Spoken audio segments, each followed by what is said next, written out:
Welcome to Code Jogging.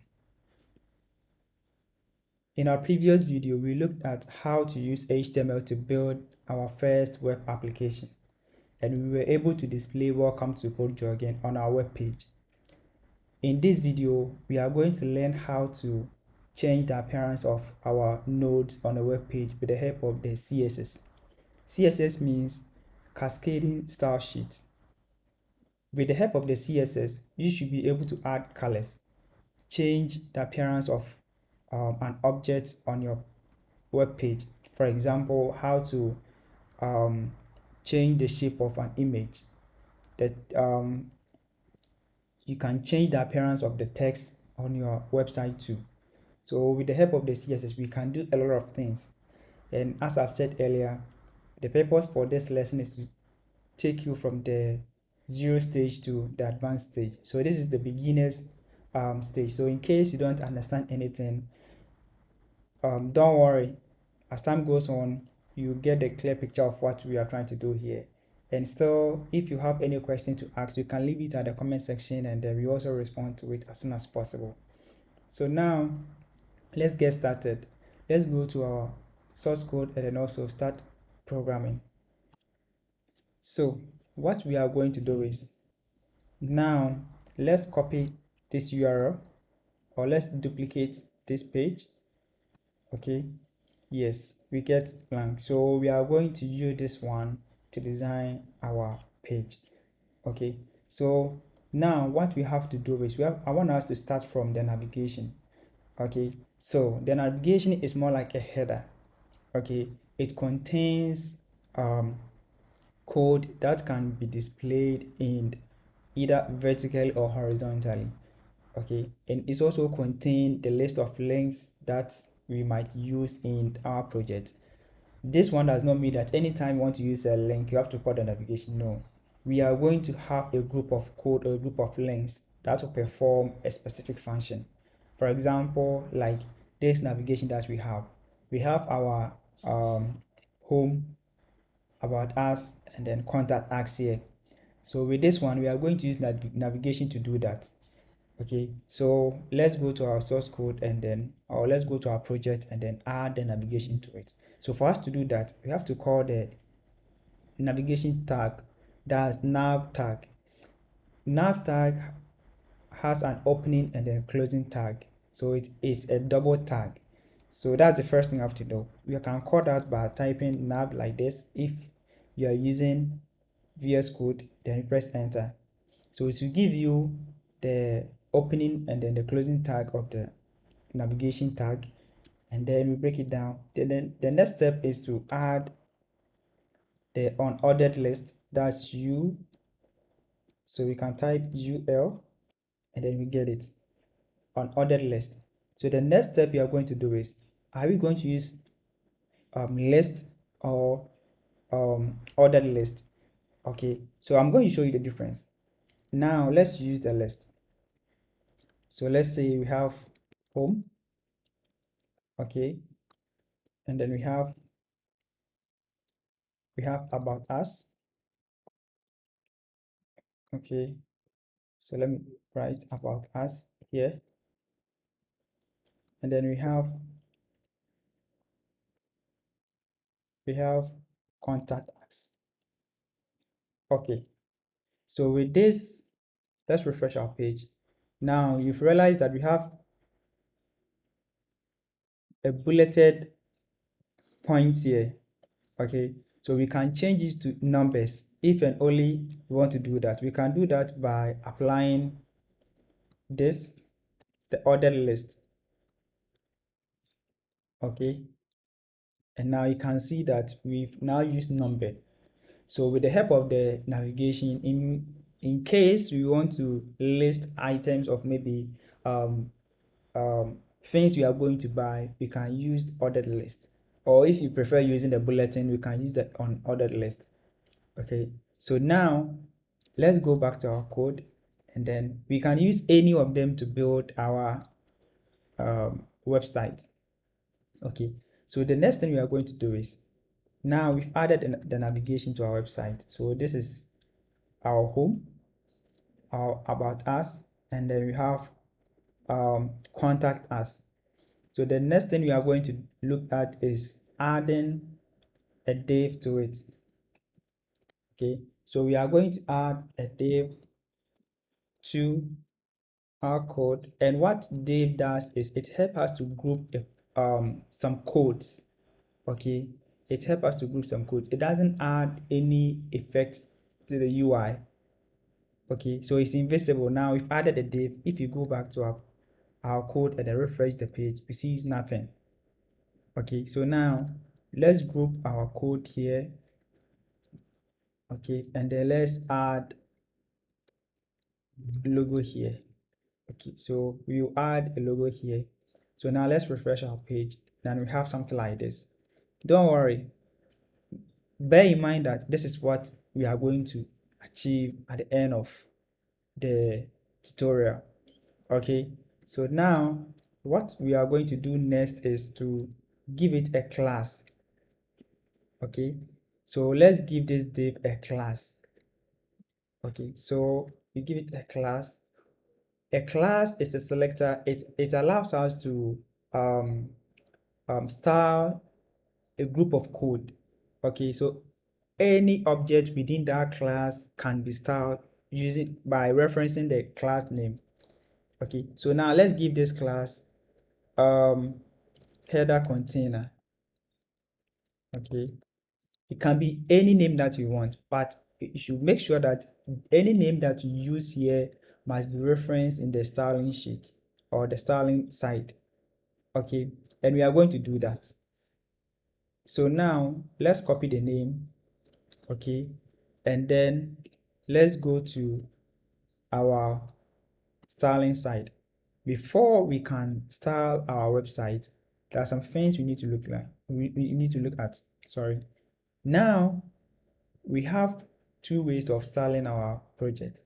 We can use we have three ways. Let me say that, because we have the inline, and then we have the one inside the head tag, and then we can have our styling sheet or styling code in external file. But in this tutorial, we are going to use the inline here. So let's have our style here. Yes, so it's a double tag, and then we can go ahead and then add our CSS to it. But before we will do that, we have to reset anything or any padding, any margin that we have, or any spaces we have on our website. We have to reset it so that we can use ours, because it varies on browsers. Okay, so we don't want a browser to add extra styling to our code, so we are going to remove it in our project so that we can start from our own code. So now you can see that we have some spaces here.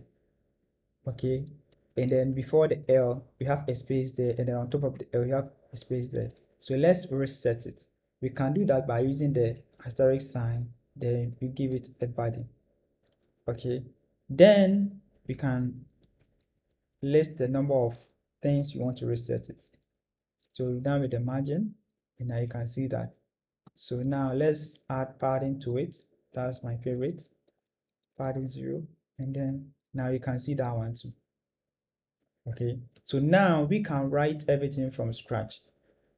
Okay, so what we are going to do is, now let's copy this name. That's the class name. We are going to style this div. That's for our navigation. So we can do that by referencing with a period or full stop, then the name, then we give it a padding. So it means that anything that we are going to do here is going to apply to this div as a container, which is holding the group of code here, the logo and the navigation. Okay, so now we can use display none. Display none means we are hiding or we are removing this div from the web page.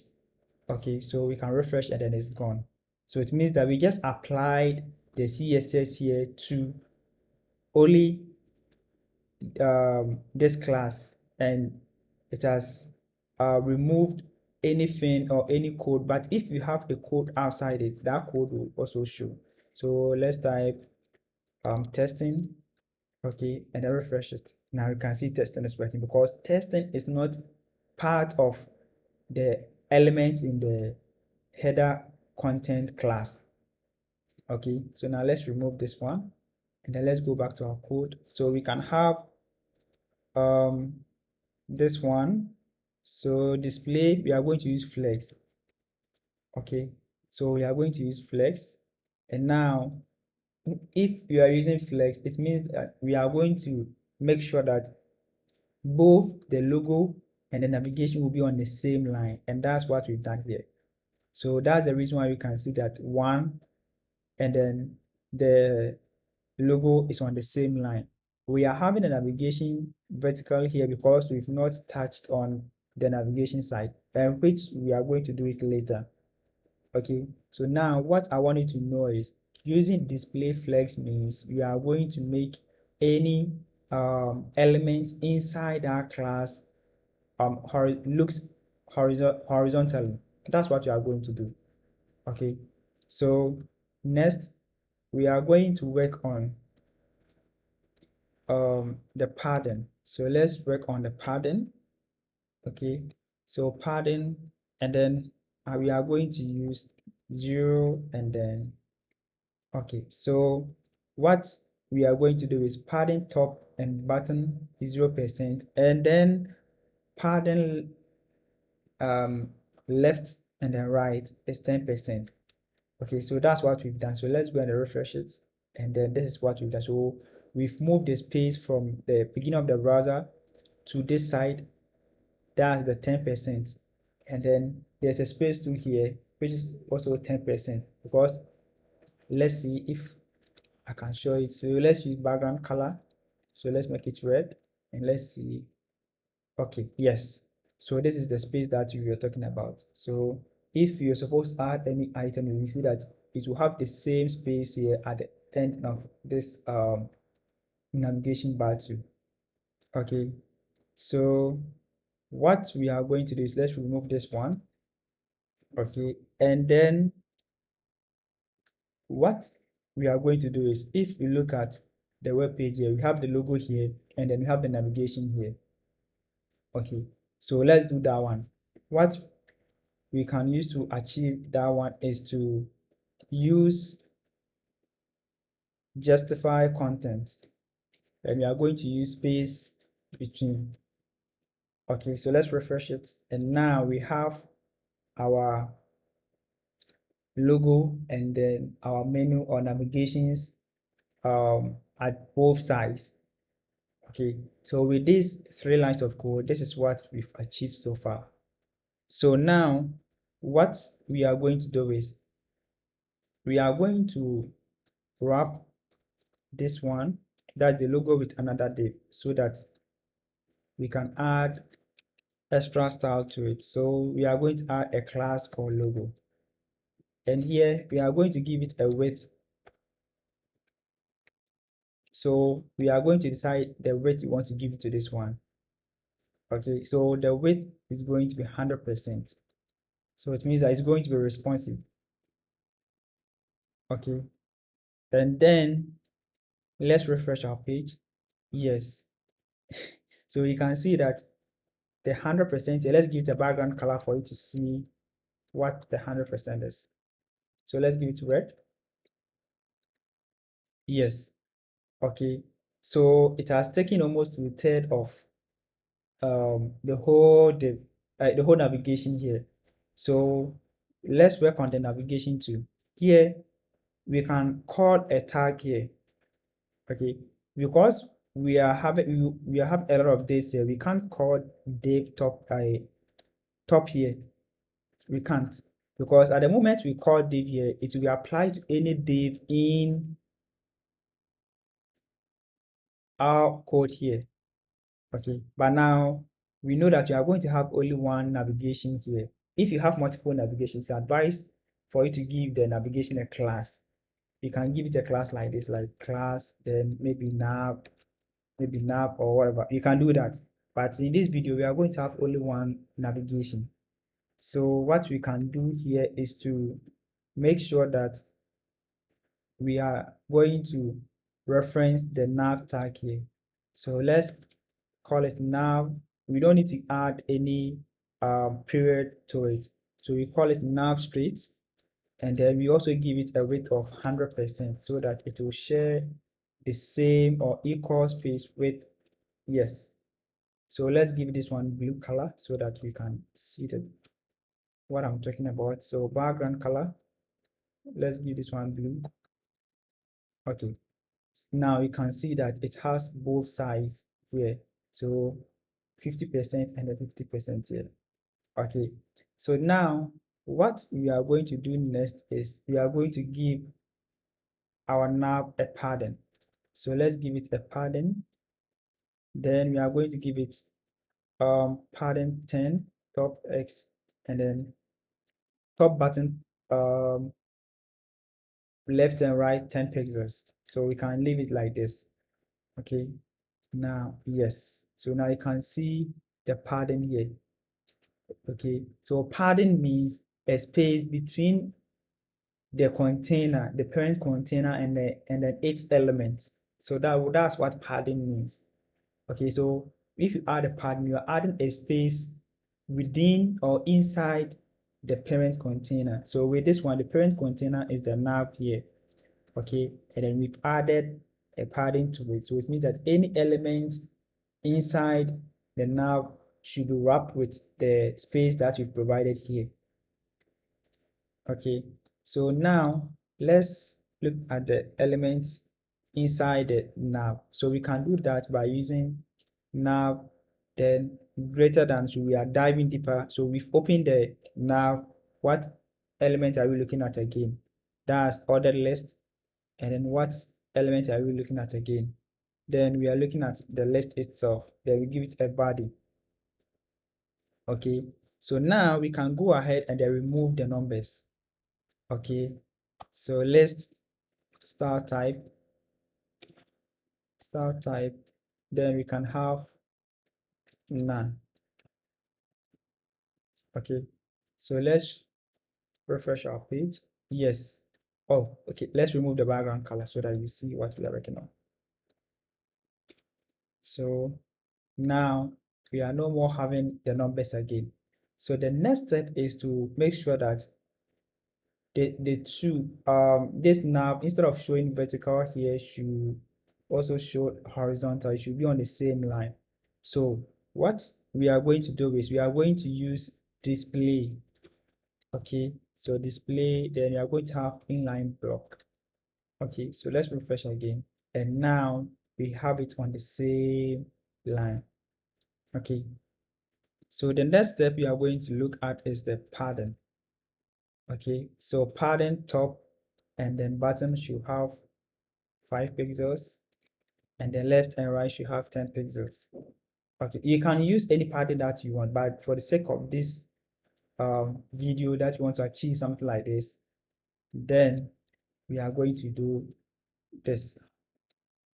Okay, then let's look at this point. When the user put the cursor on it, it seems like the user can select the text, but we want the cursor to change as if it's a link.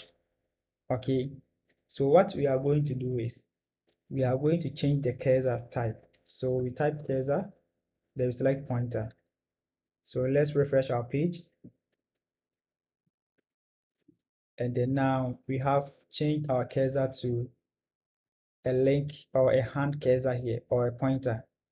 So now the next step is to give it a background color.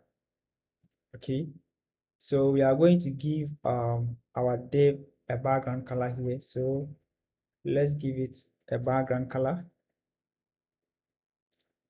Okay, so let's give it a background color. So we have a background color. Let's give it blue. Okay, okay. Or this one we can change it. You don't want to use a deep blue here. Let's use RGB. That's the red, blue, red, green, blue. Red RGB, yeah. So red, green, black. Yes. Okay, that's red, green, black. So I said blue because we have blue here. Sorry about that. So now what we are going to do is RGB. Okay, so we have the red. Okay, it's red, green, blue. Yes. Okay, so red, green, blue. Okay, so now what we are going to do is we are going to state the numbers here 2, 2, and then we are going to state 70, and then we are going to state 160. So 160 here, and then let's refresh it. Yes, so now we are going to get a color like this. So the next step we are going to do is we are going to change any element. Okay, so we are going to change its text color to white. So color, so changing the text color is using the color here, then we change it to white. Okay, so now we've changed the text color to white. The next step we are going to look at is to add a text, okay, to, okay, so the next step we are going to look at is let's center the logo here. Okay, so how can we do that? We can achieve that by adding here, since we've added a flex to it, then we can add align items center so that any item in this navigation will be centered. So let's refresh our page, and then there we go. Okay, so the next thing we are going to look at is when the user hover or put the cursor on the name or any of the menu here, we want to show that, okay, this is what you've selected. So we want to change the text color like here. So we change the text color. So that's what we are going to do. So now let's go back to our code, and then let's give it nav, okay, and the list. Then we add the hover, then we give it a body. So the only thing we are going to do is change the text color to green. Okay, so let's refresh our page, and then there we go. Okay, so now we are done with our navigation. Okay, we are done with our navigation. So what we are going to do in our next video is to add a text. Okay, we are going to add a text or a content to our web page. In case you have any questions, you can leave it at the comment section, and then we also respond to it. We also provide a source code to this project. You can find it at the description section. If you've not subscribed to our channel, please subscribe to our channel, and also subscribe to our Telegram channels too. We've provided a Telegram link at the description section. Click on it and then subscribe to it so that anytime you upload a new content, you'll be notified. Thank you for watching this video. See you in our next video. Bye bye.